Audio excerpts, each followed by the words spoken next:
What do you think the effect will be? Well, I think it certainly really can cause a schism, and that schism is exactly what ISIS will look to take advantage of. Banning the burkini doesn't produce terrorists, but it does make the people who are already alienated, who are already disenfranchised, in many cases economically disenfranchised in a place like France and many of those neighborhoods, and make them say, ISIS's message is true and real. We can't be French and Muslim at the same time. And that's exactly what ISIS wants that population to think. So what lessons do you think we can learn here? And you heard that lawyer as well, and she talked to me a lot about the intelligence being stovepiped, that they know these people out there, but they just aren't sharing information. So you have the intelligence front and the engagement front. On the intelligence front, the French are better than many of their European counterparts, but they are really challenged in two specific ways. One, the volume is just too much. They can't keep up right now. And second, they still have an open-bordered Europe, and they have a Europe which doesn't have an integrated intelligence system like we do in the United States, and it's going to take them a very long time to get there. The second is the engagement piece, and the French have been challenged by this, and the Belgians have as well. We in the U.S., frankly, are better off.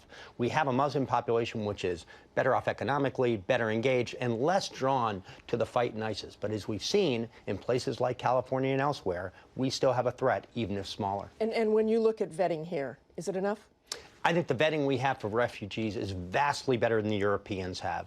An extensive work by the UN before they even get to us, and then all of our intelligence community working to vet those people, and most of them are not military-age males. So I think the refugee problem in Europe is vastly worse than we have in the United States. Okay, and I want to move east. Also this week, it was a very busy week for me.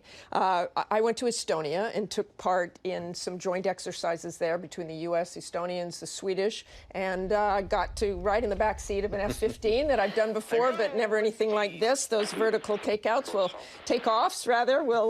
are quite challenging, but it was an amazing ride to see what they are doing, and obviously what this is about is deterring the Russians. Right. Do you think we're going about that in the right way? I think we've started accelerating over the past 2 years. It's the modernization of NATO. It's at air, it's at sea, it's undersea, it's in cyber. Estonia in 2007 hit by Russian cyber attacks. So what you see there with those exercises are critical. We need additional funding for more U.S. combat brigades in Europe. NATO needs to continue to modernize.